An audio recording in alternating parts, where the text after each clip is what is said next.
What's good, everybody? How you doing today? Welcome to Getting Lit with me, Tommy, your host, Tommy Calloway. It's a new year, 2021, and we have some new gear to talk about and some new things in the studio to play with. Just want to make sure you can hear me okay. Ooh, are we getting turned tonight? Nope.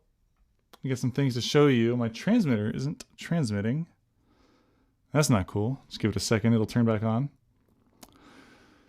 Oh, did the battery die? Already. Starting off fresh. Oh boy. That's great.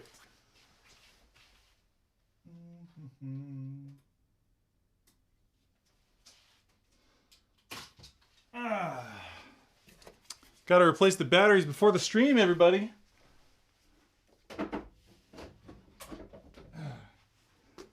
Well, that's fun. Give me a second.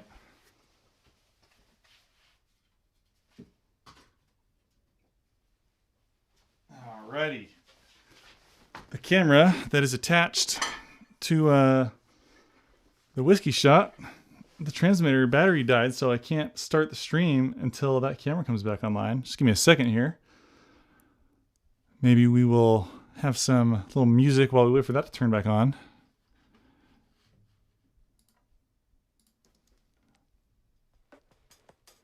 All right. Tommy's going into maintenance mode. Give me 30 seconds.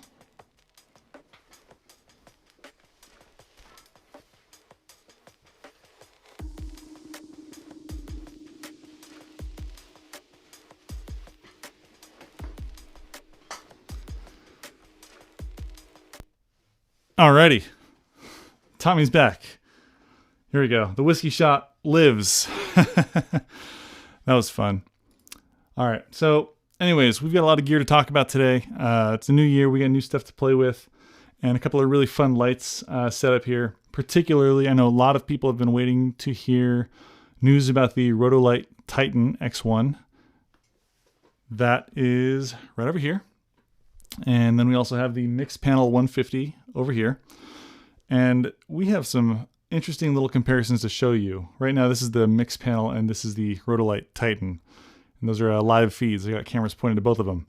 What's up, Mr. Camera Junkie, Nils, and Kevin? Thank you guys for showing up. Let's get this pour started and we'll talk about some gear.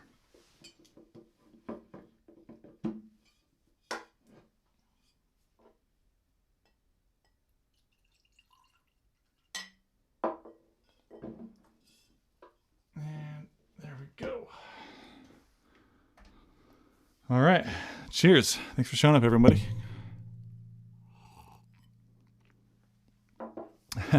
Have too many cameras. Whoa. Yeah, so a lot of fun angles here. I hope I set up the picture-in-picture appropriately. I have the wrong camera set up in picture-in-picture. I should really spend more time figuring out this software. Oh boy. I need to change the picture-in-picture real quick so you guys talk amongst yourselves, and then we're going to make this the best stream of the new year. Also the first stream of the new year, but I suppose also the best, right? And camera palettes, chroma key, camera 1. Let's see if this is working. Did I get this set up appropriately? That'll work. Yeah, cool. All right, I can be up in the corner there. Position, size. Move that over a bit. Sorry guys, I should have set this up earlier, but you know me, I'm always super duper last minute. Cool. Okay, so we're drinking the Knob Creek Maple today. It's like Jack Honey, just, you know, that's what it is. It's because it's what I have, and I like the way it tastes. You want to fight about it? I don't. So let's talk about the lights that I have lighting me right now. As always, the Intelitech LC120. It is a 3x1 panel, just wall mounted to my walls. The Lupo Super Panel Full Color 60 behind the camera over there for my key light. Then we have the Falcon Eyes RX 818, giving kind of a top light ambience over there because I'm going to be messing around over there a little bit. And then we have the Rotolight Titan X1 casting some purple, and the Nanlite Mixpanel 150 casting some blue over there.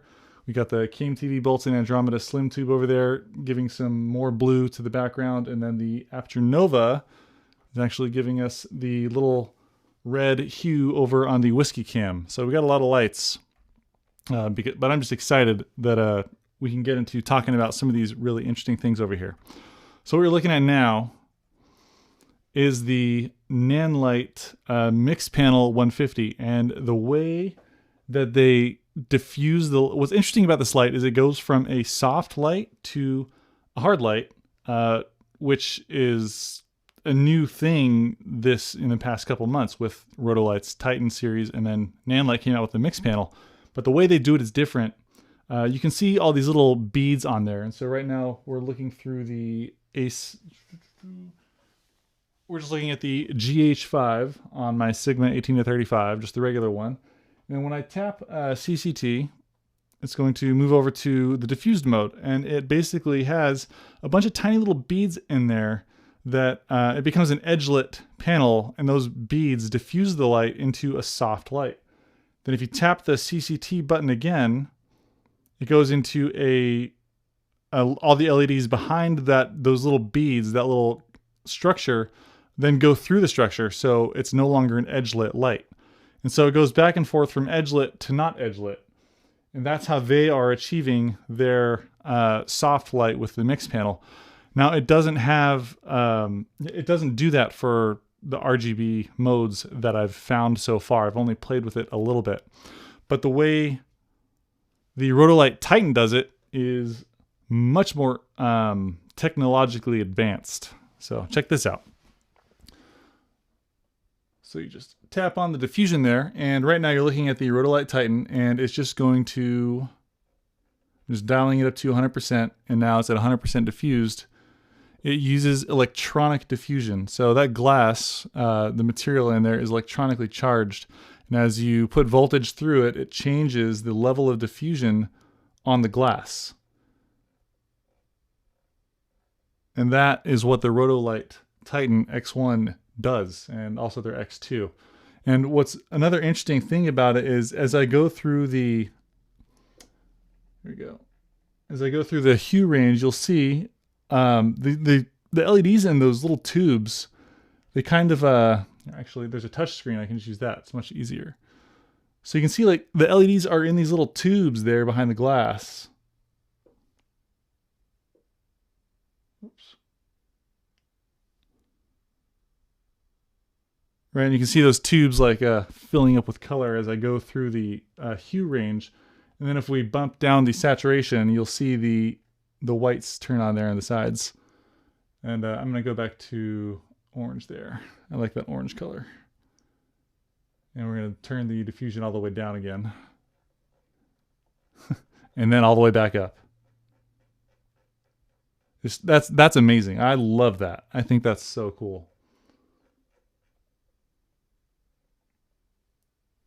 All right, let's get back to over here, and we'll have a drink.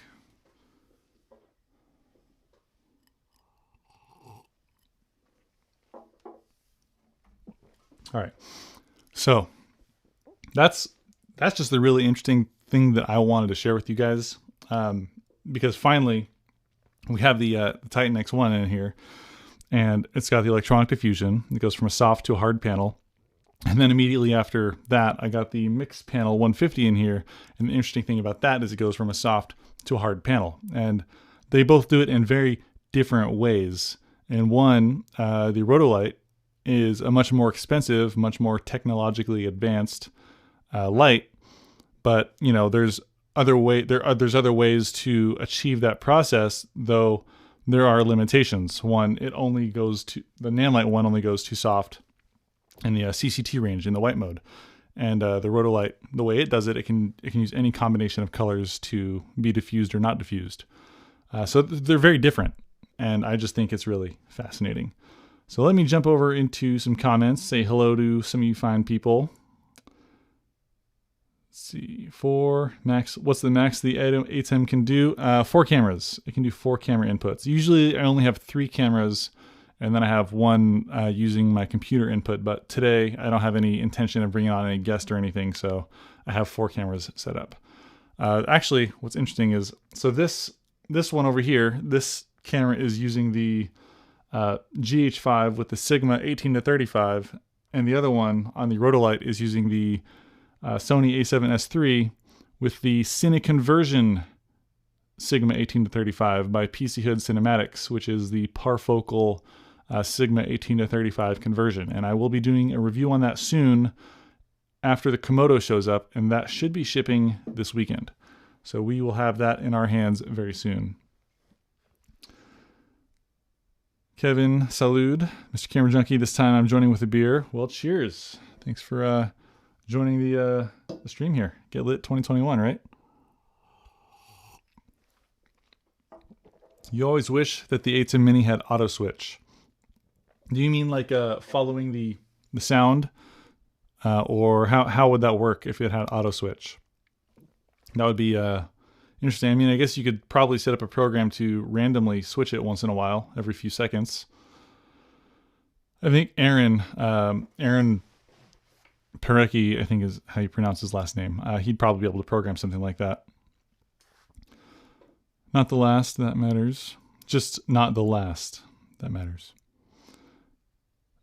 Any thoughts on the new Aputure 100D or 200D? I do have some thoughts.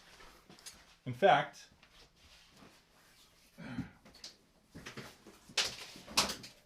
so this guy, the 200D is the one that I picked to kind of play with. And I do have thoughts on it. And they echo the sentiment of a lot of my peers that have also reviewed it. It's what I thought it was going to be, but different a little bit. So the things that I like about it is that it works with Sidus Link. It's extremely bright, highly affordable, good quality, works with Sidus Link. I mean, it's a light that you would use in a YouTube studio. The things that I don't like about it are the fan noise. And I know that a lot of my peer reviewers have also talked about the fan noise a little bit, but I personally, I'm kind of a stickler for fan noise, and I've heard from a couple of my friends that the 100D is super silent, quieter than the 120D Mark II. You can't hear it at all. But the 200D, it has a certain whine about the fan noise that I am having a very hard time getting over, and I've got a story about it that I'll share with you. Nothing bad about Aputure. I love Aputure. They have great products. The Nova is it's the best value light, hands down, for a full color panel. But this is I might not recommend this light for someone in a very small space, and I'll explain why.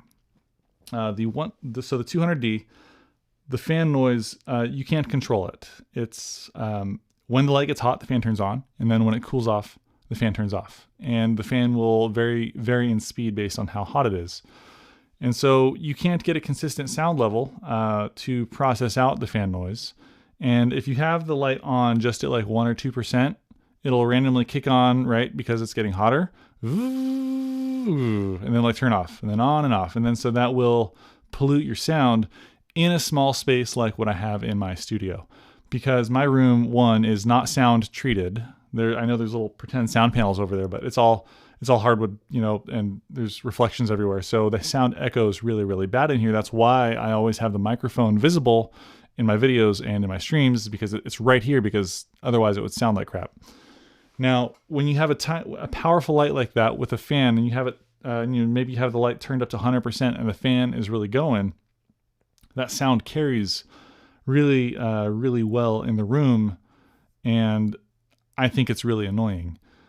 And the thing is, if you have a larger space, something that would actually require something like the 200D, it would make sense, because the fan noise might have more space to dissipate. And particularly if it's a more well-treated area, it probably wouldn't bother you as much. But in a tiny little space like what I have with no sound treatment, those sound levels, they get into my microphone. They bother me personally. They annoy me. So for that reason is why I'm always such a stickler about fan noise. And the thing why I think if you were going to go with the 100D or the 200D series, I would stick with the 100D if you have a small space like I do. That's my own personal experience. In fact, I sent the guys at Aputure a video of my light on at 100% after a while, and just the way the sound carries in a studio, it sounded really, really loud. And they sent out a replacement, and they said that shouldn't happen. And so I opened that one up. That one also had the same noise. And then I got a third one on here, and it had the same noise. And what I discovered was nobody else has said as much about the fan noise because they have a more appropriate space to use that light. And it doesn't bother them as much. And in fact, when I made that video about the Godox SL60 replacing the fan noise, a big chunk of the comments were, there's no problem with fan noise on the Godox. Why'd you go to all this trouble? So for me personally, I don't like fan noise, and that's my thoughts on the 200D. I would say stick with a 100D if you have a small bedroom studio. If you have a bigger space, like maybe like a 20 by 15 foot space, you might not even hear it. But if you've got a little 10 by 10 space, 10 by 12 space with no sound treatment or anything, and it's all hardwood, it'll probably bother you a lot. So those are my thoughts on the new series. I need to do a full review on it. It's still a great light. It's a great value. It's one of the best values for lights you can get. And I'd say the 100D fits all my boxes, and I probably should have went the 100D route instead of the 200D for my space. Because first off, I'm never going to even use that light above 40, 50% anyways. So there's my thoughts. Let's have a sip.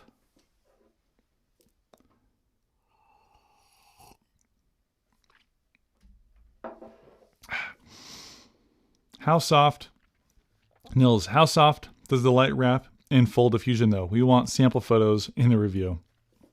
And I guess you were talking probably about both the Mixpanel and the Rotolight Titan over here.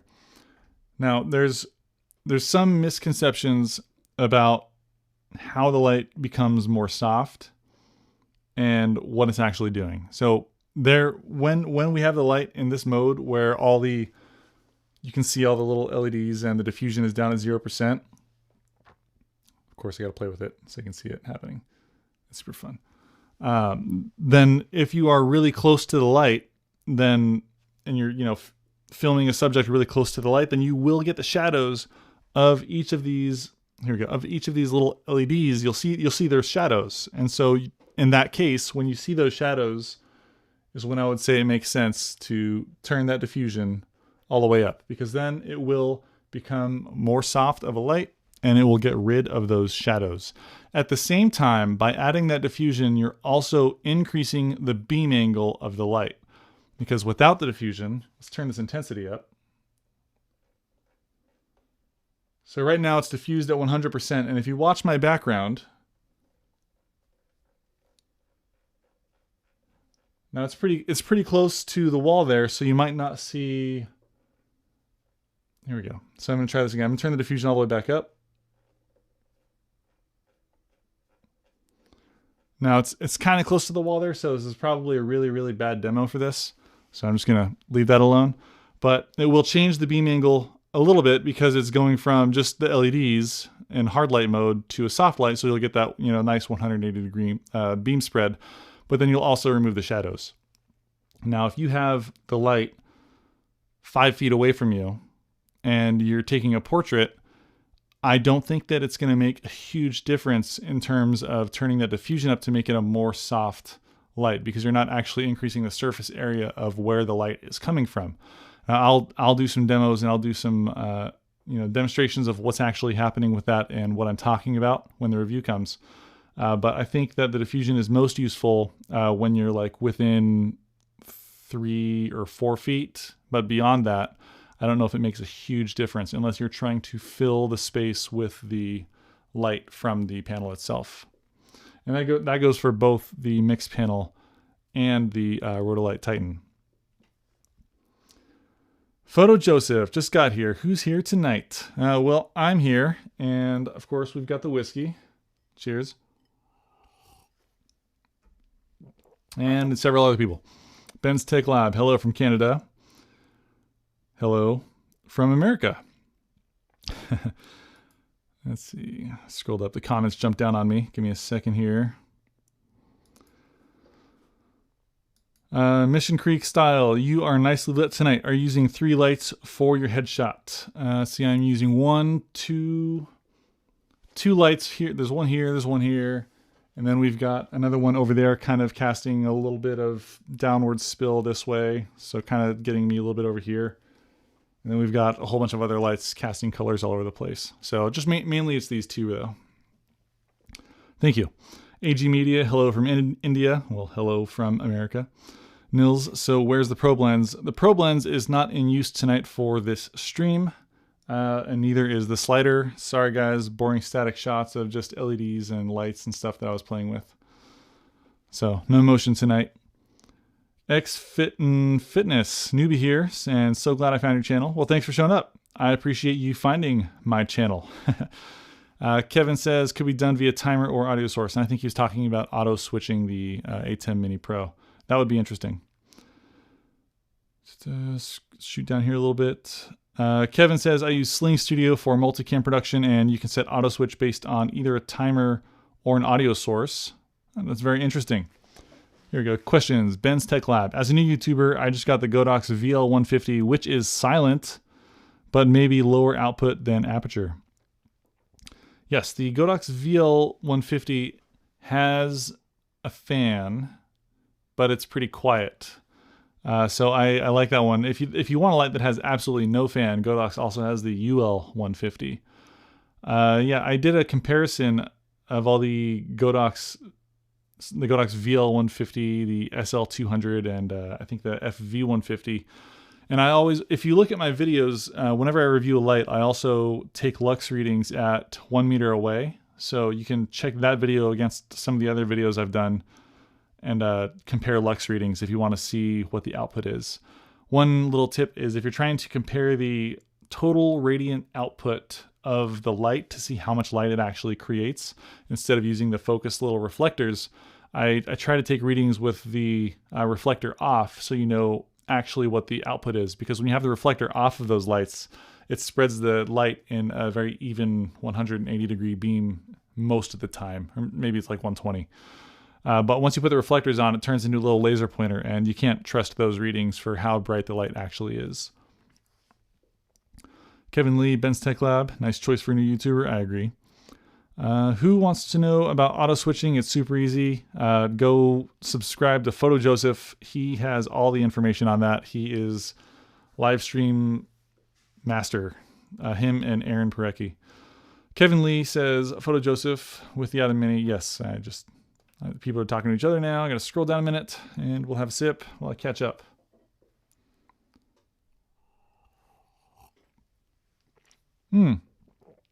Mr. Camera Junkie. Godox SL60 versus Aputure 100D. That is a good question, but an easy answer. It'd be the Aputure 100D at this point. There's so much more value in having your lights being able to be controlled by Sidus Link. You can get 5 of them and have them all work on a paparazzi effect, and they'll all be flashing at separate times like you're actually in like a paparazzi situation. The special effects are amazing. The being able to control that light with all of the other lights in Aputure's ecosystem as your light kit matures and as you get more stuff. It's just, I would prefer the Aputure 100D to the SL60 at this point. Ben's Tech Lab, Photo Joseph. Just scrolling down, I'm trying to skip comments where you guys are tagging each other because you guys are talking amongst yourselves. I don't know if you guys want me to read all those, but I think that would just bore everybody else. So if you want me to answer a question for you, tag me specifically, and it'll make it a lot easier for me to manage these streams while I talk about lights and things. So I'm going to try and remind you guys of that and myself of that moving forward. Art, I finally catch the live stream. Hey, welcome, man. I'm glad you caught it. And Padkrish says, I think I pronounced that wrong for sure. Love incredible lighting, makes your skin look great. What is the setting for the white balance on your camera? Like what Kelvin? Let's see. I think I set it to 5600 Kelvin. And I I did no magenta, no green shift. I didn't use the custom white balance card. I just selected 5600 Kelvin, and I used this is the A7S3 on the 24-70, and I'm using the movie. It's like movie colors on Cine 2 or something like that. I don't remember. I went through all the settings, and then I set my custom settings: custom 1, custom 2, custom 3. And so if I'm doing a live stream, I go to custom 2. And if I'm filming a video, I go to custom 1. In custom 1, I use slog3 sgamut3.cine. And then I built LUTs for that and everything. But I try not to remember all that stuff because it's just too much information. For the live stream, I use slog2 movie color. I think I truly don't know, but it's 5600 Kelvin white balance. And then I use good lights. It's all about the lights, really. So thank you. Kevin says, Tommy, I can't imagine how much money and lights are in your studio right now. Quite a bit. Quite a freaking bit. If I had to add everything up, how about this? I don't know how many are actually in the studio as far as the total value of collected value in lights, but I could tell you what I'm using to light the stream, right?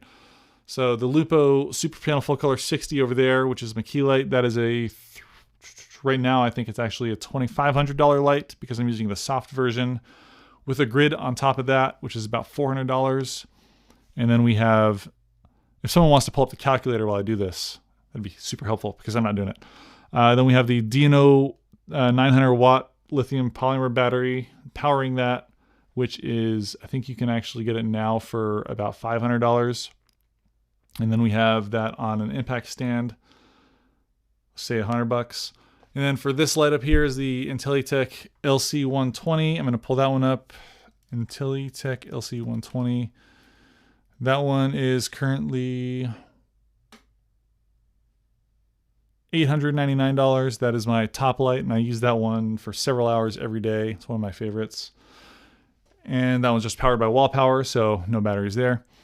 Then we have the Rotolight Titan X1, and that one is, if you have so there's a coupon code, and it's on my Twitter, that will get you the Titan X1 and the dual VMAP battery adapter to power it with VMAP batteries for $3,000 flat.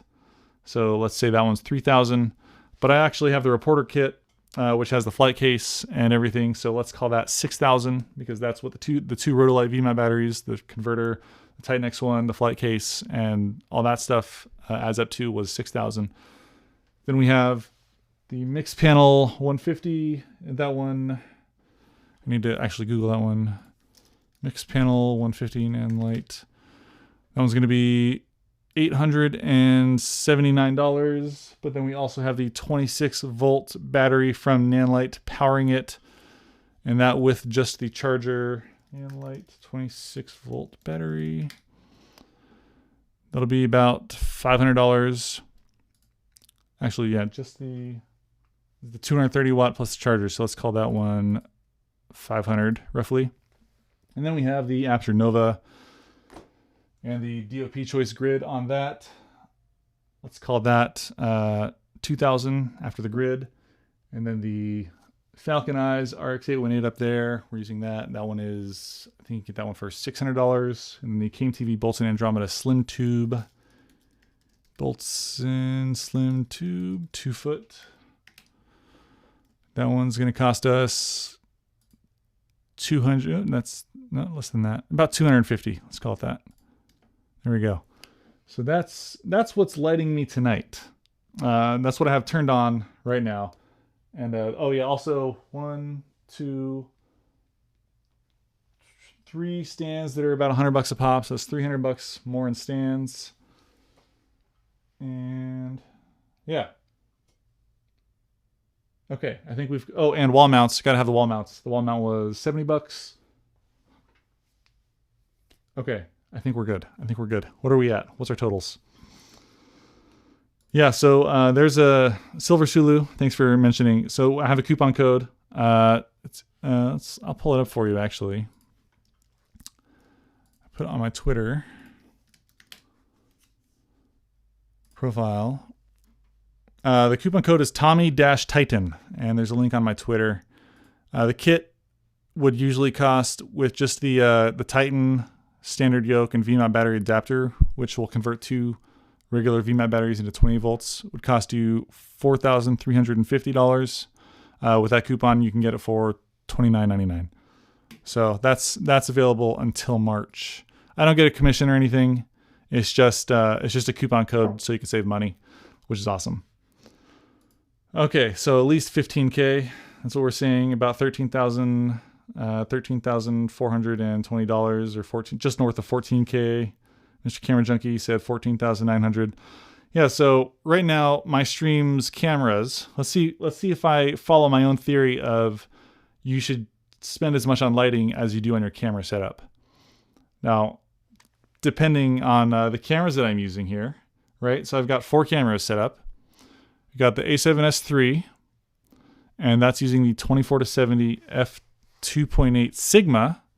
So the A7S III is 3,500, and the Sigma is it was on sale recently for 900. So let's say 4,400 there on that camera.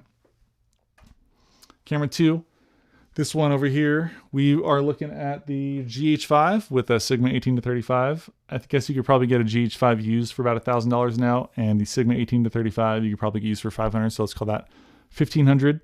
So it's 44 and 15, or 59.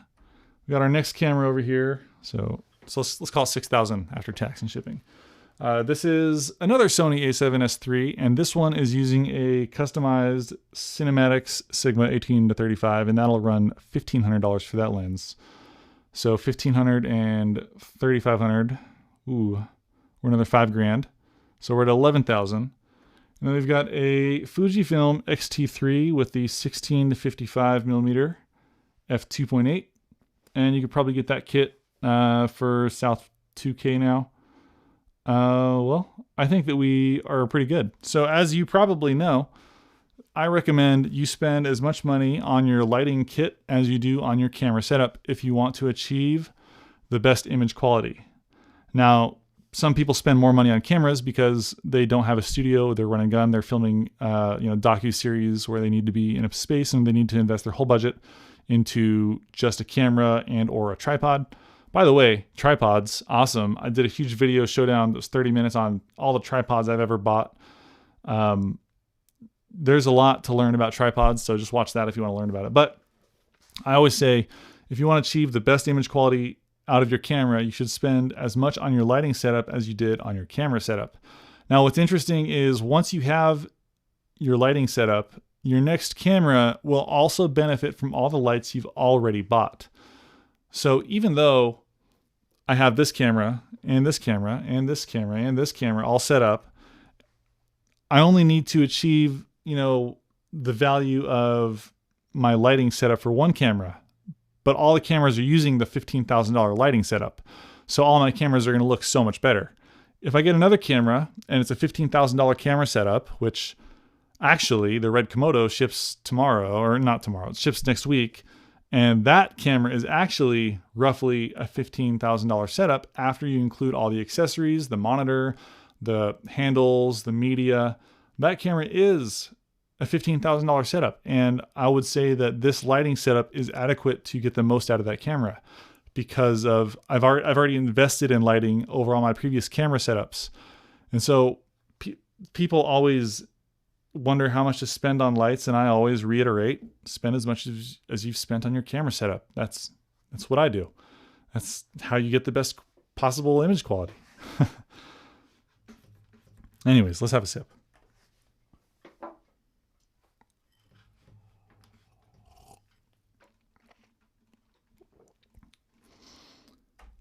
Okay. Pad Krish says, how long did it take you to get all that stuff? Well, I have been reviewing lights on YouTube for a couple years now, pretty exclusively, in the filmmaker niche. I don't do this as a career. I don't get paid to go do commercial gigs. This is my pastime, and I love doing it. I'm passionate about it. I like to learn about all this stuff and share that stuff with you guys. It just so happens that in the way that the world is currently positioned, people that have spent a lot of time learning how to create and review things create decent relationships with a lot of companies in the niche that they review things in. You can do it too. Anyone can do it.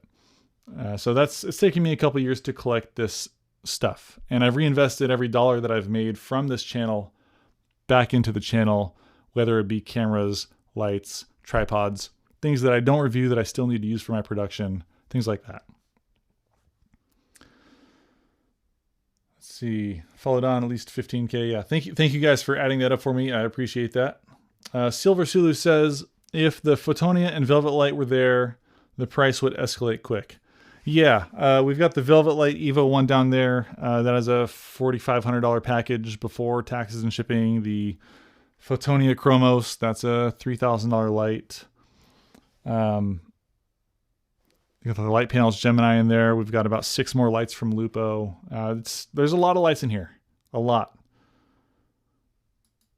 Johnny D, I used a ring light and put it in a square softbox and got great results. I was too lazy to bring up my Aputure 120 from the basement.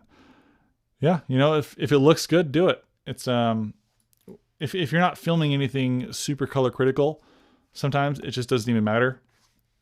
So I mean, if you're putting a gel on a light just to get green light, you know, when does the CRI really matter at that point? If you just want things to look green, probably not. There's the creative aspect, and then there's the accuracy aspect. Let's see. Taxes. Oh yeah, tax too. Photo Joseph, yo, Aunt Pruitt. Oh, Aunt Pruitt's here. Thanks for showing up, dude. Kevin, sorry, I had to take care of something. Yeah, that's why I don't go to those Facebook groups. I guess you guys are having that convo with each other. Pat Chris says, what's a good first light, like the best value for the price? Take a good look at the new Aputure 100D. The Amaran 100D, I think, is probably a super good value for the price at this point. If you can't find any of those, or if they're sold out, or if you don't like that one, also take a look at my video I did on the Godox ML60. I think that's an excellent light, and you can get a nice softbox for it for about 30-40 bucks or something like that. It's a really good value for that light.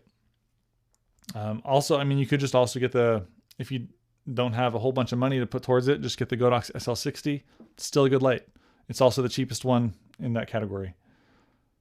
Mr. Camera Junkie, Tommy, congrats on 40K. Thank you. I appreciate that. Yeah, we just passed 40K subscribers on the channel the other day. So thank you, and thank you everyone for showing up and subscribing. I super appreciate that, obviously. That means a lot to me that you guys stick around and watch my shenanigans. And wow, that's awesome. Fantastic. I admire that. Keep up the good work. Inspiring, especially for creators who want to be inspired and see their potential. Thank you. I appreciate that, and good luck. Gino Banks says, oh, dude, I'm late. Well, you made it. Here, I'll give you a little cheers. Gino Banks, thanks for making it, but even though you were late, it's okay. Procrastinators make the most money sometimes.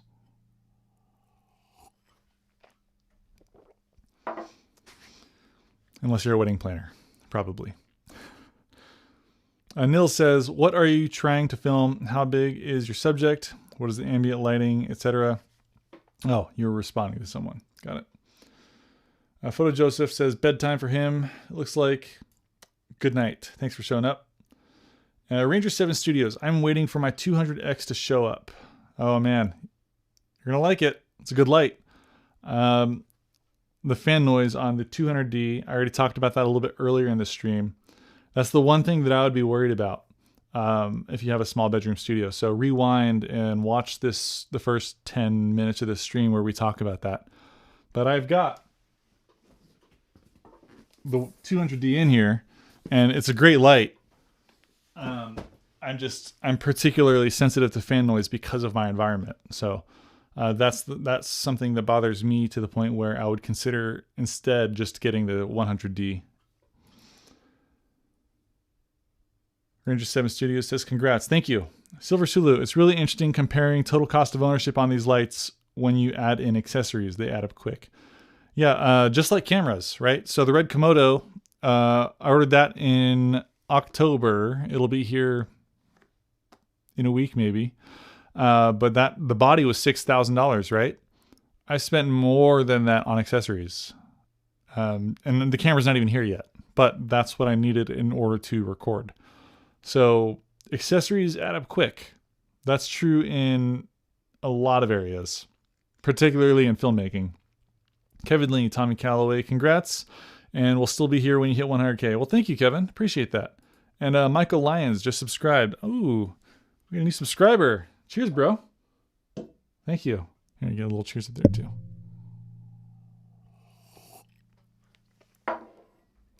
Appreciate that. 42 watching, 6,000. Yeah, hey, 42's not bad. I mean, I do these streams for me, and I just like to geek out about lights sometimes, but I've already talked about these a little bit over here, but I'm going to geek out about it again for all the people that have showed up. So this is the Titan X1. I'm going to move the diffusion down from 100% down to 0%. So to reiterate, this light has electronic diffusion. That means electricity. Oops. Electricity goes through the glass and actually diffuses this light. It makes it a hard light or a soft light. And you can change the beam angle and the level of diffusion with a little dial on the back. How cool is that? And some of the special effects on this light are just absolutely ridiculous. So I'm going to go over to the special effects. And it's got a nice little touch screen. I'll show you guys when I review this, and my review is going to be up in a couple weeks. But my favorite special effect is, where is it? Neon. Here we go. Neon sign. Speed, turn that up.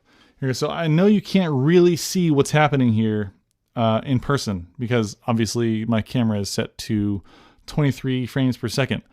But in person, the frequency that the light is flashing at looks like a neon sign. Like the way that it's flashing, you can almost hear a neon sign. It's completely silent, but it just gives you the feeling of a neon sign because of the frequency the light is flashing.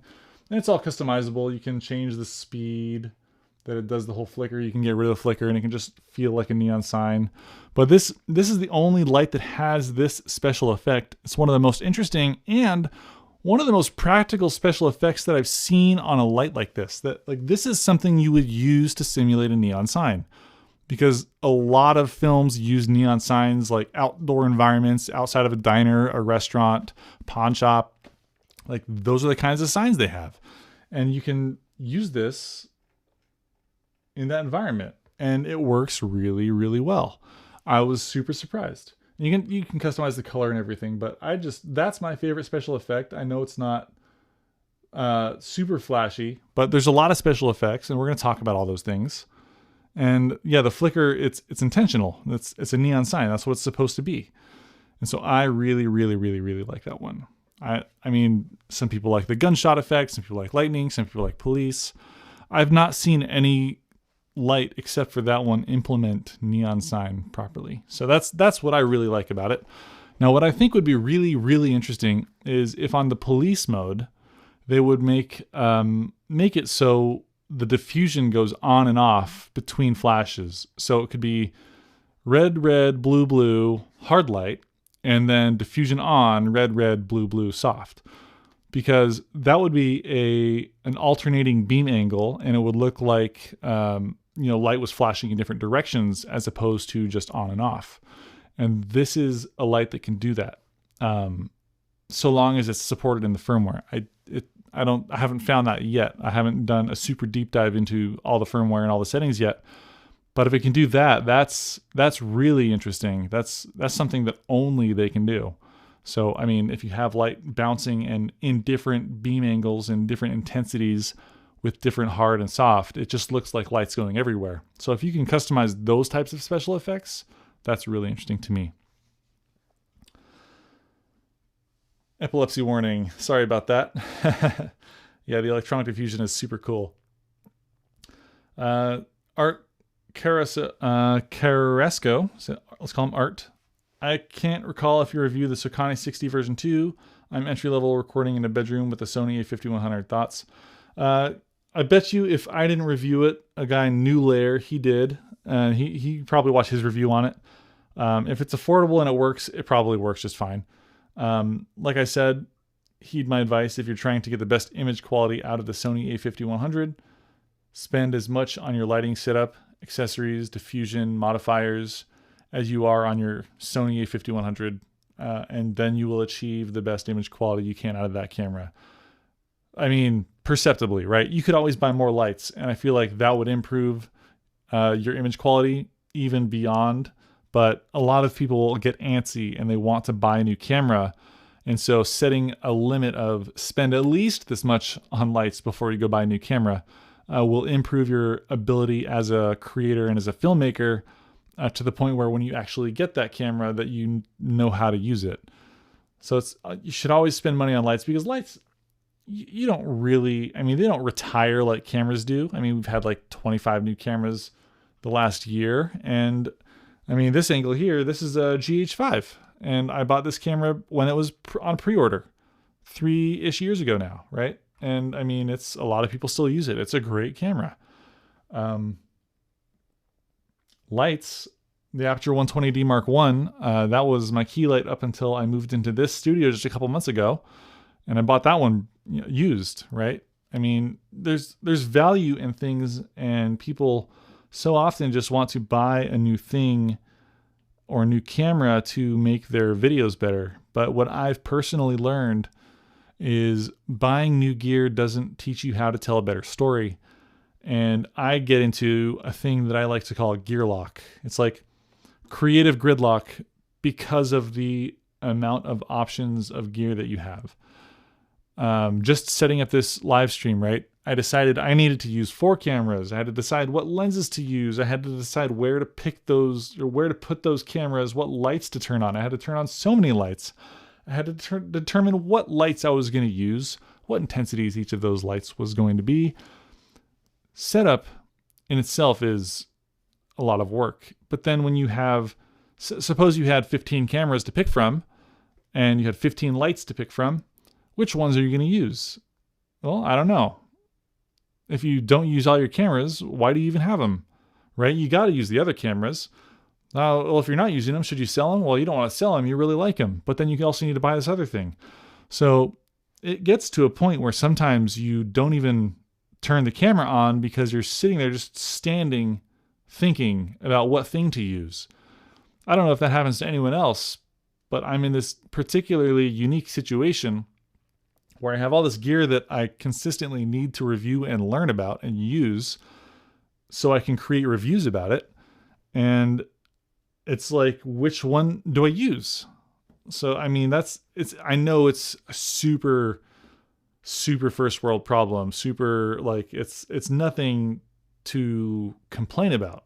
It's like the problem is that I'm incredibly fortunate, and I'm trying to do right by all of the equipment that I've personally invested in, as well as all the companies that have sent me equipment, right?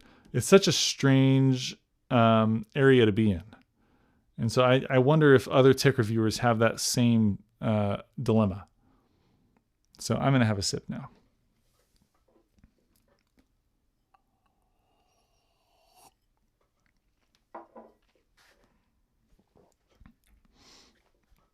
Sourboy says, Forza 500 or Aputure 600D. Well, I don't have either of them. But if I was going to invest in one of them, it would probably currently be the Aputure 600D, because I already have several Aputure fixtures, and I know that I could use the 600D with Sidus Link, and it would work well with all of my other fixtures. And so I would just go that route simply because of the equipment that I have. I don't have any experience with either of those lights, though, so I couldn't lead you in either direction, personally.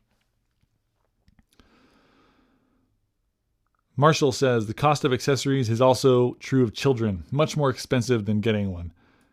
I 100% agree. Children cost money, a lot of it. I've got a 9-year-old, so speaking from experience. I love my son, though. He's awesome. Mr. Camera Junkie says, thumbs up everyone in the chat. Hit that like button. Well, thank you, man. Appreciate that. Follow Don says, this is incredible. Electronic diffusion. Yeah, this thing, super crazy. Gino Banks, I can see the flicker. Epilepsy warning. Yeah, the neon sign, buzz effect. In person, a pink anime bunny will jump out at any second. The neon sign. Gotcha. Silver Sulu says, with all these different RGB plus lights, maybe time for a color matching tutorial using your Sekonic and or maybe the Sidus Link color checker. Yeah, that's interesting. So something that the Sekonic does is it has a hue and saturation measurements. And I know that that is going to prove really useful moving forward into this next year.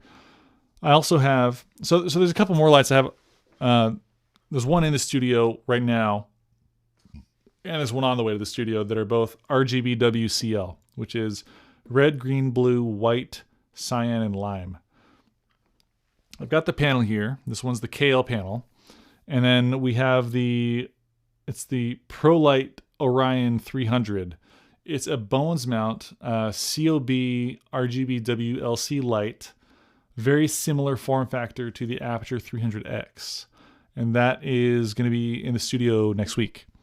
And so I'm extremely excited to have those in here because there's more color options. And I'm wondering what challenges they ran into not having two white chips to achieve the color spectrum, even though it should be a more accurate light in terms of what colors you have available or the range of colors. I wonder how it performs on the CCT Kelvin range. So those will be talked about very soon.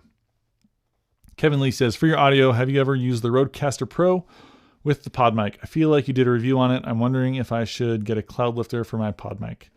I've never reviewed that, though. There's another guy. His name is Tom.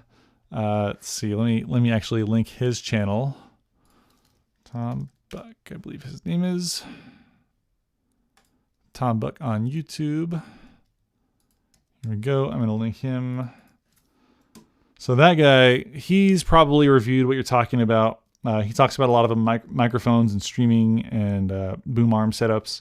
He's probably reviewed it. You can check him out. I've never reviewed them, but I use the Mixpre 3, and that will adequately power the Shure SM7B. You don't need a cloud lifter with it, but if you're using something other than something like the Mixpre 3, then you will probably need a cloud lifter for the SM7B. I personally don't know anything about the Rodecaster Pro or the pod mic, so I guess there's that.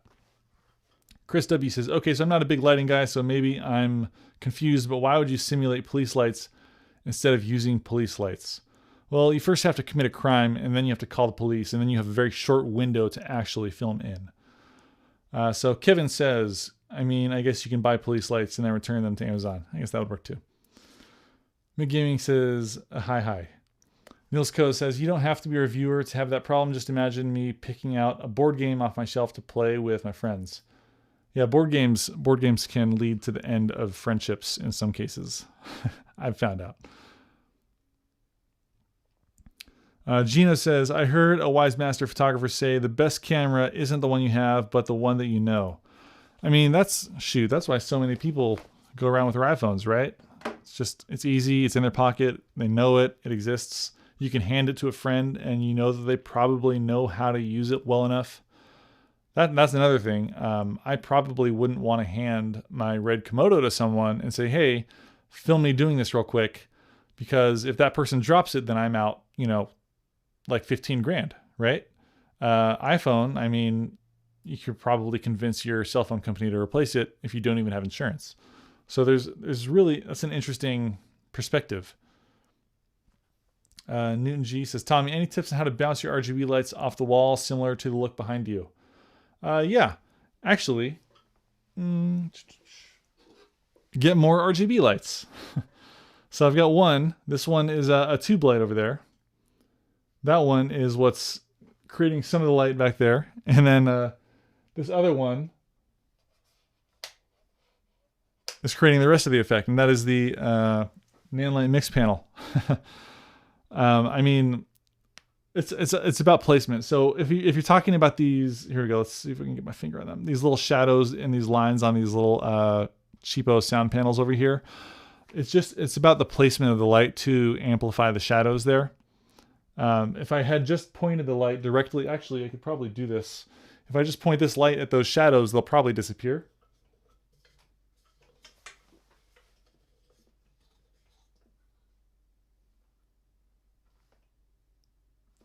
Right? And I think that's a lot more boring.